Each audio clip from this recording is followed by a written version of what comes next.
Antifa? Where? Does anybody know where? Oh, where is Antifa? Oh, where is Antifa? Where, where is Antifa now? So we've been fairmongered from the right-wing influencers, right-wing media, about Antifa on the far left, on the radical left, and far left. But every time we hear the words far left and radical left coming from the mouths of conservatives and certain centrists, we don't hear them actually mention any actual far left people, right? They'll be saying the far left, radical left, and then we hear them talking about Biden did this and AOC, and I'm like, are you gonna eventually mention at least one name of a far left person? Do you know what the far left is? Do you know what the far left is? Apparently not, unless you're just pretending to fool your audience. That's what I think it is. I think the right-wing influencers like Ben Shapiro, Steven Crowder, Tim Pool, especially Tim Pool, they know who Antifa really is. They know who the far left is. They know who the radicals are on the left. But because they're so dishonest, they will pretend as if, people who are, slightly, starting from center to slightly left of center, they're radical. They want to do radical stuff. But I'll go back to the title of this video and my ultimate question. Where is Antifa? For those of you guys that don't know what Antifa is, Antifa stands for anti-fascist. Supposedly, we were told by progressives like the people on the Majority Report, that Antifa means anti-fascist. So if you don't like them, clearly you like fascism. Right? So just like, for example, if you got a problem with Doge, right? Doggy, or whatever it's called. If you got a problem with the doggy, who let the doggy out? If you got a problem with the doggy, that means obviously you like waste and fraud. Obviously, Doge is to get rid of waste and fraud. So if you have a problem with them, that means you like the waste, you like the fraud, right? Let's use the same. Let's be fair, right? Let's be fair with those types of critiques, right? If you critique the Doge, that means you like the waste and fraud. If you critique Antifa, that means you like fascism, right? Come on. Anyway, so we were told by the progressives that Antifa are the anti-fascists. Now let's review what has happened since then. Donald Trump has been named a fascist, the ultimate fascist, by these same groups of people. Not only the actual far left, but also the progressives. That fascist guy won the presidency, right? And Antifa was nowhere to be found. So wait, so you are the anti-fascist, right? You're anti-fascist, you're radicals, okay? And a fascist guy wins the presidency, and you're nowhere to be found? What? The right wing has a Project 2025, a whole agenda. They're gonna strip down and shut down all this stuff and revolutionize the government. Where's the Antifa Project 2020 anything? So your political opponents, the radicals on the other side, are getting organized. They're coming up with a plan, and you have no plan, okay? Then the fascist wins, and still crickets? Then the fascist wins, and he starts doing a bunch of fascist things, right? He starts attacking the types of programs that supposedly Antifa would be for, and still nothing. It's almost like Antifa was a fraud. I wonder, is that what it is? Was Antifa ever real? Were they ever real? Oh, it was just a bunch of crazy lunatics and homeless people and people without jobs and you know, just people just out there doing, you know, for clicks or whatever they're out there for.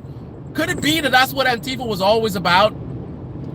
Right? And then we have the MAGA. They go and attack our capital. The supposed patriots attack America at our capital, and they blame it on Antifa. Right? But Antifa wasn't there either. Right? Antifa wasn't there. It was MAGA that was there. Right? So MAGA goes and they're upset. The election is stolen. So that's what the right-wing radicals do. They organize, they travel across the country, and they put on their little costumes and their horns, grown-ass pot-belly men, like teenagers, playing soldiers. Yeah, 1776. Yeah, we gonna hang them. Hang my parents. Hang my parents. Right? That's what they did. Right? And then when the fascist wins, not only is it there, and I don't support insurrection. I'm not saying they should have done an insurrection. But I'm just saying these are the extremists, right? Fuck the liars like Ben Shapiro, Steven Crowder, Tim Pool. They try to act as if the normies are radicals, right? Even AOC is not a radical, right? She ain't no radical, man. That's a moderate, right? Radicals would like to abolish prisons. AOC ain't trying to abolish no goddamn prison. I can guarantee you that, right? Radicals would love to put a bunch of homeless people in your homes. Every empty property, put somebody in there, right? Screw the owner, forget about everything else, consequence, whatever. Housing should be all right. Just put them in the places, right? Radicals would like to, actually, the no borders that people try to pretend like the Democrats are for, the actual radicals, that's what they really are for. They would like to see no borders. Let them all in. We don't need courts and all this. It's just land. It's a piece of land. It's dirt. This is earth, right? Earth is for mankind. Come on in from Mexico. Come on in from wherever. Everybody come on. Everybody come in, right? That's what the radicals want, right? Those radicals, I didn't see any major pushback when Trump won, right? Nowhere to be found. Where's Antifa? Where is Antifa now? Nobody knows where they are. Are they as fraudulent as Black Lives Matter was? And therein lies the problem. In this country, we have a lot of people who have all kinds of interests, trying to get fame, trying to get attention, trying to make money. And anyone who tries to build a genuine movement, who does not have a strategy to address all of the noise, ultimately, your movement is subject to being captured by a bunch of clowns, right? You have Black Lives Matter getting, you know, the corporations getting involved and other people trying to get their social media following up and like, BLM, yeah, Black Lives Matter, right? Everybody looking for attention. Everybody looking for their Martin Luther King moments, right? Everybody wanna go out and say something that sounds impressive and historic. I have a dream. One day, right? Everybody trying to get some line that's gonna be remembered, and everybody wants attention. That's what it is. We're in a generation where everybody trying to get attention, everybody trying to build a following, right? And unfortunately, the energy behind those things in social media algorithms favors these opportunists. So, however will we have real revolution, real movements that are not subject to being captured?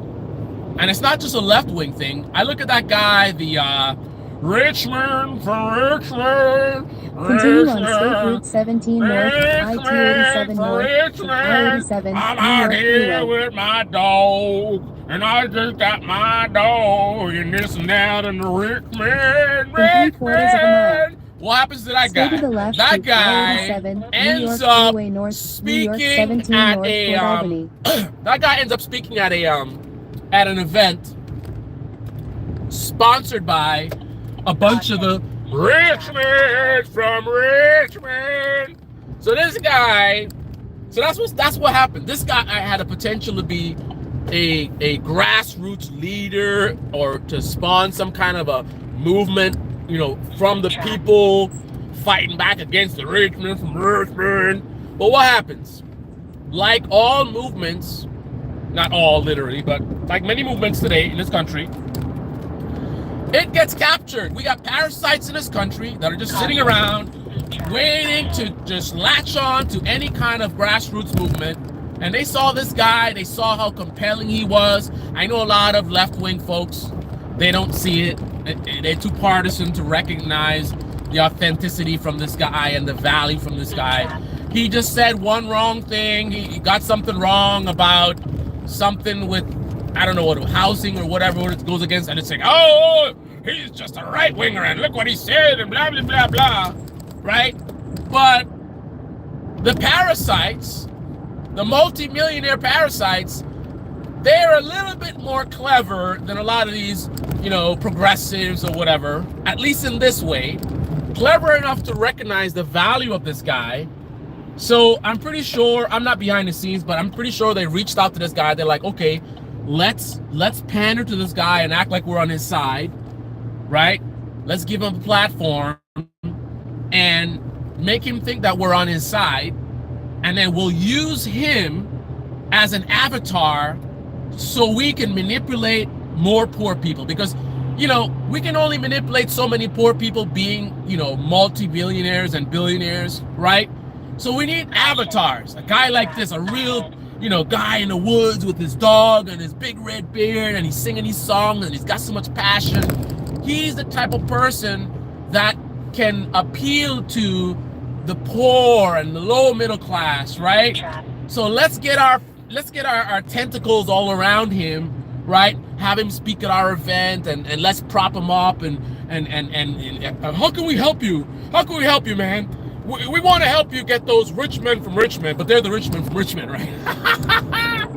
So there he is, giving some nice speech at some event with people like Jordan Peterson and other leeches, right? So it's not just the left, man. So the left wing, you guys want to do some kind of movement? There's all, I'm telling you, man, there's a bunch of left-wing folks, and they'll see somebody got something going and they get a lot of attention or whatever, and they'll be like, okay, all right, the tweet's getting viral, there's a hashtag that's going viral, whatever, all right, yeah, no justice, no peace. So you want to try to rise up because you want to be the one to get the attention, right? And you start putting out stuff, and people reacting to it, and then you know, we gotta fight the fascism, fight the power, yeah, fight the power, right? And then you go out there and you do your protest or whatever, and the point is that maybe somebody who was serious started it, but you leached onto it because you're trying to build your following.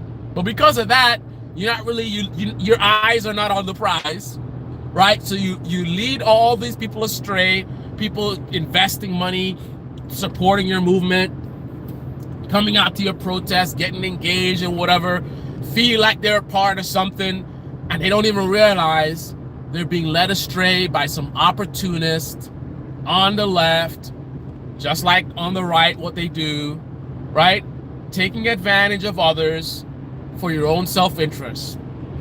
Not unlike Donald Trump, not unlike J.D. Vance, right? Not unlike all the social media politicians that we have in this country today. Everybody is out for themselves. And we got people on YouTube who are poor, working low wage jobs, and things didn't work out, and they're like, man, I see these people on YouTube sitting on their couch and they making more money than me. I could do it. right? And they go and they see what's popular. Okay, all right.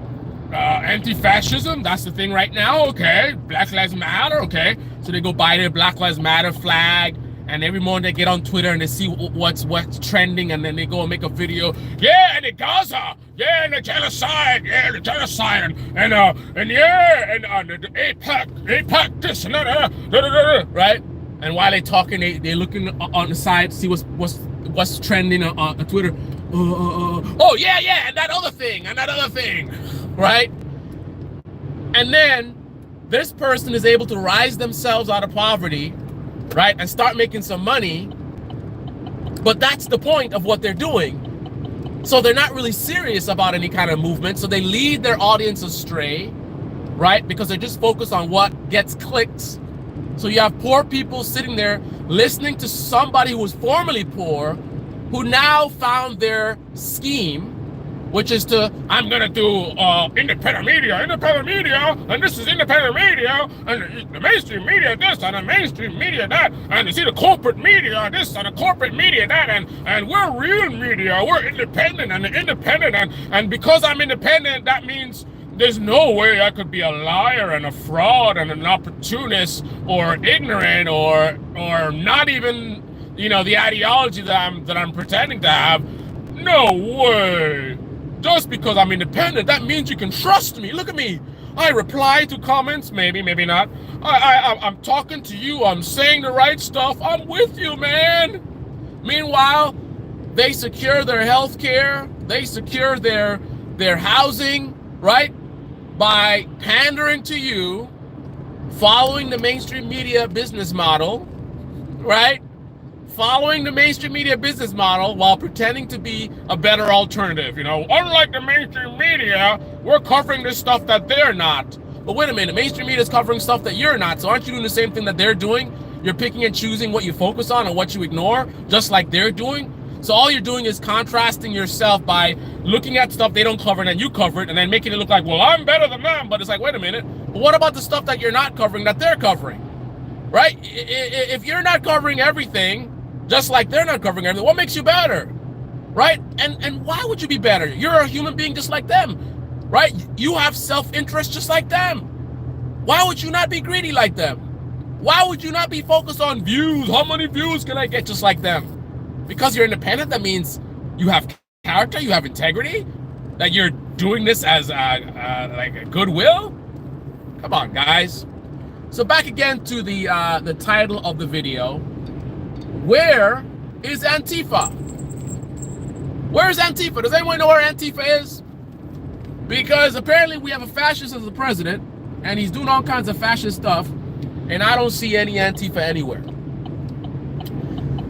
The other thing as well,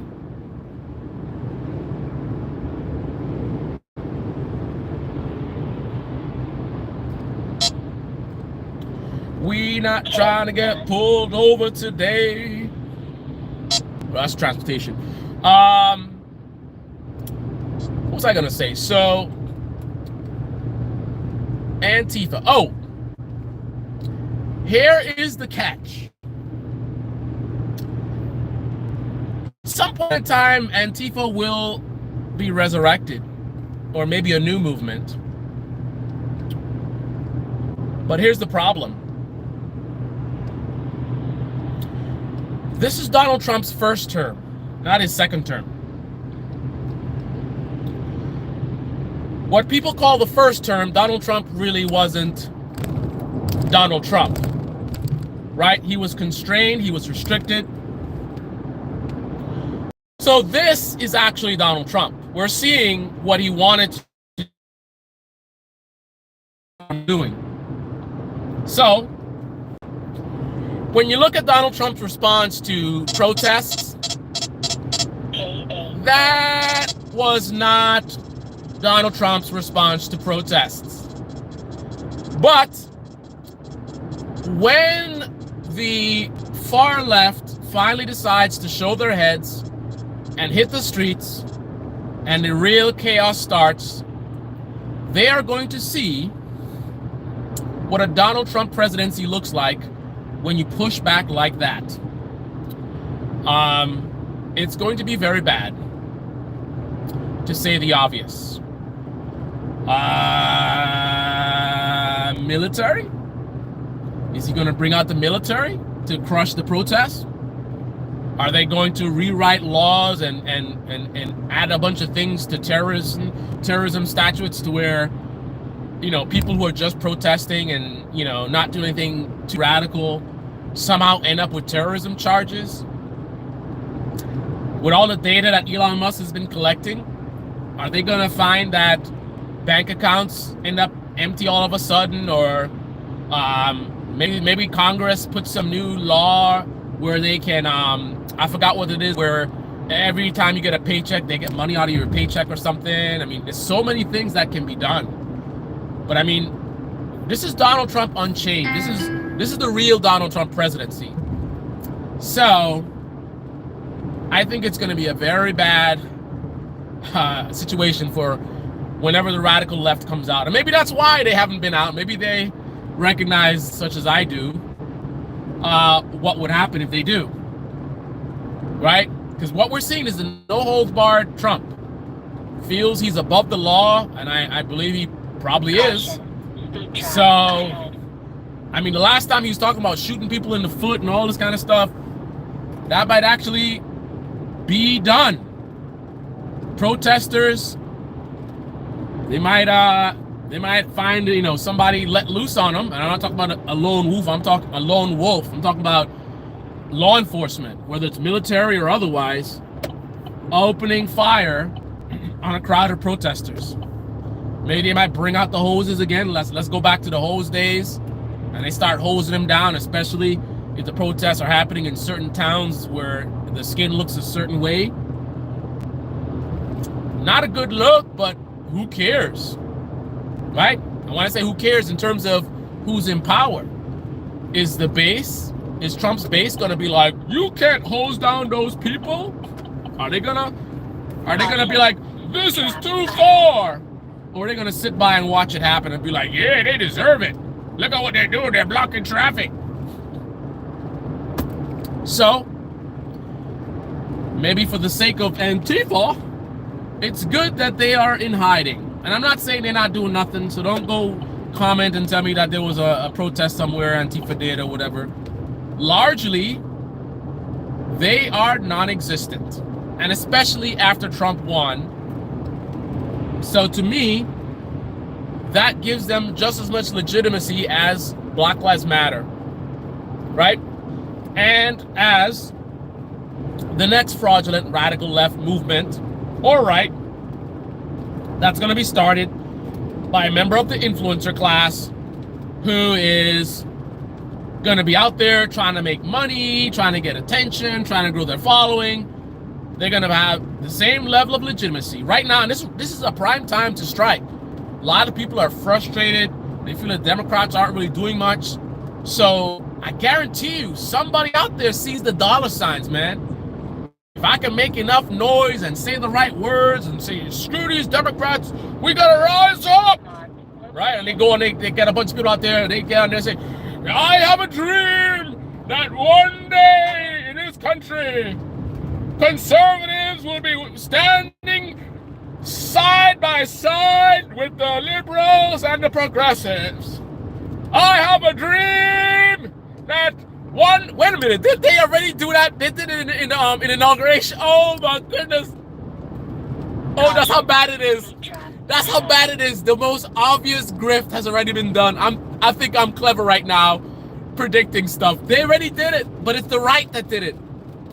They had that, correct me if I'm wrong, that so-called black pastor for the inaugural, did he do like a, I have a dream? Was it I have a dream or let freedom ring? It was like let freedom ring or I have a dream, one of those two things. Oh my goodness, they already did it. Well, he's not the first, he's not gonna be the last. Somebody from the left who is right now struggling, right? Struggling to pay their bills, struggling with healthcare, is gonna choose, rather than fight for that for everyone, they're gonna fight to build a business and a brand so that they're taken care of. So they'll have the healthcare. They'll pay their mortgage. They'll pay their rent, right? While pretending to be some kind of a movement and fighting for the people, but in reality, they're just fighting for themselves. So they'll get their money up, they'll get their health care up, and then, and by the way, it doesn't have to always be so evil. Some of them will be maybe well-intentioned, right? Maybe they really do want to help out. They also want to pay their bills. They also have a need, a financial need, which is fine. But maybe they want to help out. But then when they start getting the attention and the views and the followers, and they're like, man, I'm becoming a superstar. And then also the other part, the critical part is when the pressure gets off their neck, right? Because now they got money, so now they're not stressing so much about money. Now they got the healthcare, now they're not stressing so much. So now they're not with us anymore. For all the Americans who are worried about these things and stressed about these things, this person is no longer with us because they have that covered.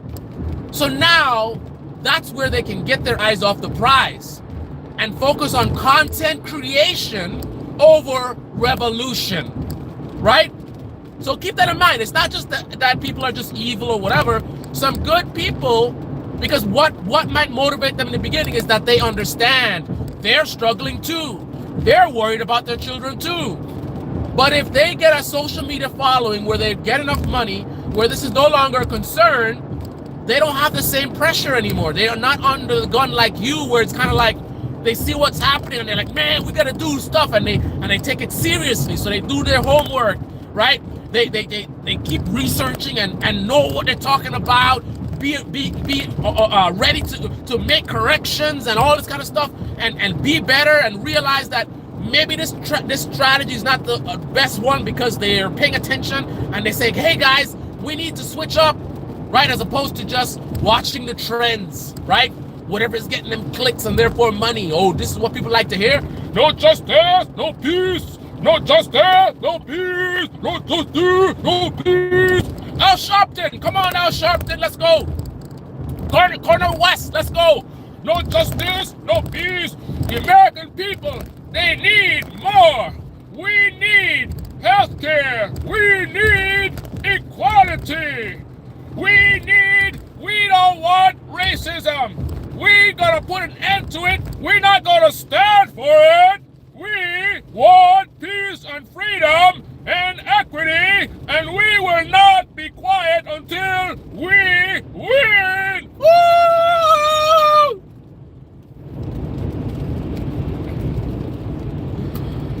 That's how it works.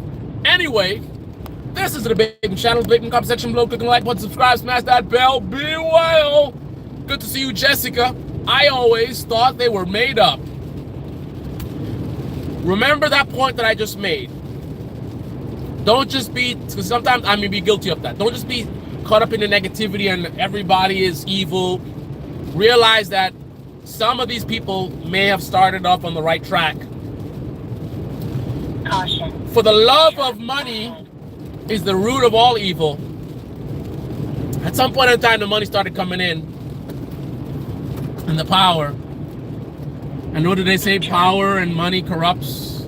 I forgot the phrase, but